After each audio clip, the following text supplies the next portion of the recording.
বন্ধুরা, C with PM কিচেনে আপনাদের সকলকে অনেক অনেক স্বাগত। আজকে আমি আবারও চলে এসেছি আরেকটা রেসিপি নিয়ে। আজকে আমি গুজরাটি স্পেশাল কামান ধোকলা আপনাদেরকে করে দেখাবো। তাহলে চলুন দেখে নেই বাড়িতে খুব সহজেই কিভাবে আমরা ধোকলা রান্না করতে পারি।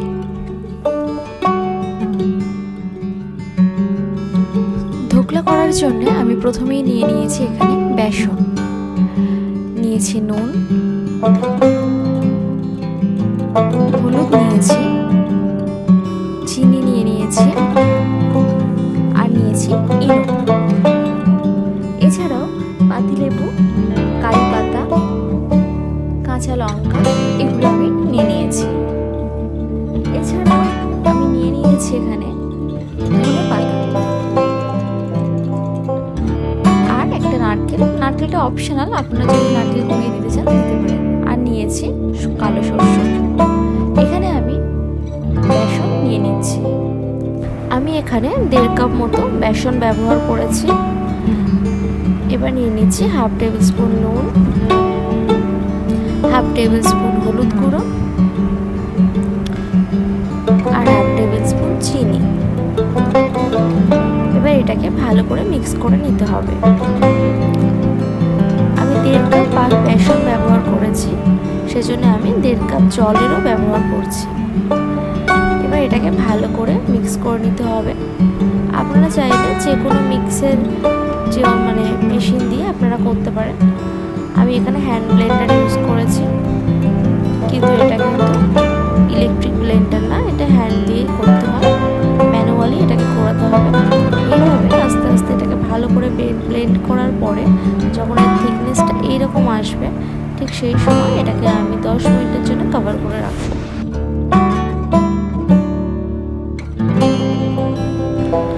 10 মিনিট কভার করে রাখার পরে আমি ধনে পাতাগুলোকে কুচিয়ে নেব, এবং ধনে পাতাগুলো কুচানো হয়ে গেলে আমি এবার উনুনে আগুনটা ধরিয়ে দেবো। আমি উনুনের সাহায্যে রান্না করেছি, আপনারা চাইলে যে কোনো গ্যাসে এই রান্নাটা করতে পারেন।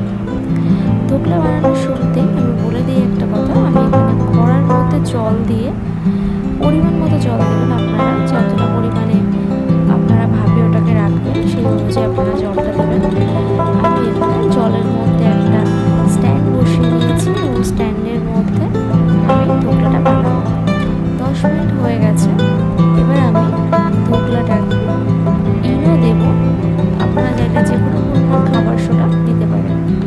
ইনো দিয়ে এটাকে ভালো করে ব্লেন্ড করতে থাকতে হবে।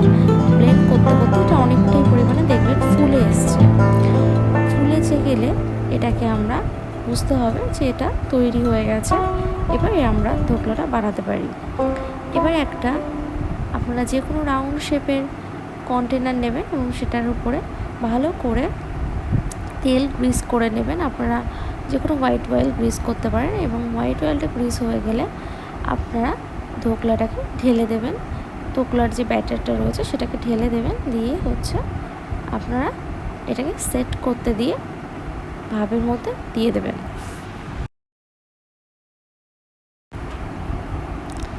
এবার আমরা ধোকলার ব্যাটারটাকে জলের মধ্যে স্ট্যান্ডের উপরে বসিয়ে দেব, দিয়ে এবার কড়াটার উপরে একটা ঢাকনা দিয়ে 20 মিনিটের জন্য এটাকে রান্না করতে দেব। গ্যাসের ফ্লেমে যদি আপনারা রান্না করেন তাহলে এটা মিডিয়াম টু হাই ফ্লেমে থাকবে, এবং যদি আপনারা উনুনে রান্না করেন নিতান্তই চেষ্টা করবেন এটাকে লো ফ্লেমে করার। আমি এটাকে যত সম্ভব লো ফ্লেমে করার চেষ্টা করেছি। মাঝখানে কিন্তু আপনারা একবার চেক করে নেবেন যে আদৌ আপনাদের ধোকলাটা সম্পূর্ণভাবে তৈরি হয়েছে কিনা। একটা কাঠির সাহায্যে আপনারা পিঞ্চ করে দেখে নিতে পারেন যে কাঠির গায়ে ব্যাটারটা লেগে উঠে আসছে কিনা। এখানে আমার কিন্তু ধোকলাটা তৈরি হয়ে গেছে। এবার আমি একটা ফ্রাইং প্যানের মধ্যে হোয়াইট অয়েল সামান্য পরিমাণে দিয়ে ও তার মধ্যে কালো সর্ষে 1 টেবিল স্পুন দিয়ে দেবো, এবং কালো সর্ষেটাকে দিয়ে এটাকে হালকা হাতে আমি নাড়াচাড়া করব। দিয়ে এর মধ্যে আমি কারি পাতা দিয়ে দিচ্ছি। কারি পাতা দেওয়ার পরে আমি এর মধ্যে কিছু কাঁচা লঙ্কা দিয়ে দিলাম। কাঁচা লঙ্কাগুলোর কিন্তু আপনারা বোটা ছাড়াবেন না। এবার আমি এর মধ্যে 1 টেবিল স্পুন মতো চিনি দিয়ে জল দিয়ে দিলাম, এবং এটাকে ভালোভাবে আমি ফুটতে দেবো। এই যে চিনির রসটা, এটা কিন্তু ধোকলার মেন টেস্ট আনে। এবং এর মধ্যে আমি একটা গোটা লেবু আমি চিপে রস বের করে নিলাম এবং এর মধ্যে সামান্য পরিমাণে নুন দিয়ে এটাকে ভালো করে সুগার সিরাপটাকে আমি তৈরি হতে দেব এবং এর মধ্যে সবশেষে ধনেপাতা ছড়িয়ে দিয়ে আমি এটাকে নাড়াচাড়া করব। সুগার সিরাপটা বানানো হয়ে গেলে আপনারা এটাকে ঠান্ডা হতে দেবেন। ততক্ষণে আমি ধোকলাটাকে পরিবেশন করে নিই। আমি একটা প্লেটের উপরে ধোকলাটাকে পরিবেশন করে নিলাম। অবশ্যই ধোকলাটাকে ঠান্ডা করে আপনি পরিবেশন করবেন, যাতে এটা অনায়াসেই আপনার প্লেটের মধ্যে চলে আসে। এবার আমি সুগার সিরাপটাকে হালকা উষ্ণ অবস্থাতেই ধোকলার উপরে ঢেলে দিচ্ছি এবং ধোকলার উপরে ঢেলে দেওয়ার পরেই আমি এটাকে ছুরির মাধ্যমে কেটে আপনাদেরকে দেখাবো যে এটা কতটা স্পঞ্জি হয়েছে।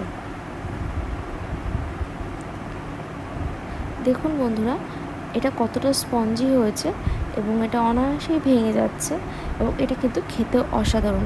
এইভাবে আপনারা বাড়িতে কিন্তু অতি অনায়াসে ধোকলা বানিয়ে গ্রিন চাটনি বা যে কোনো ধরনের চাটনির মাধ্যমে খেয়ে দেখতে পারেন।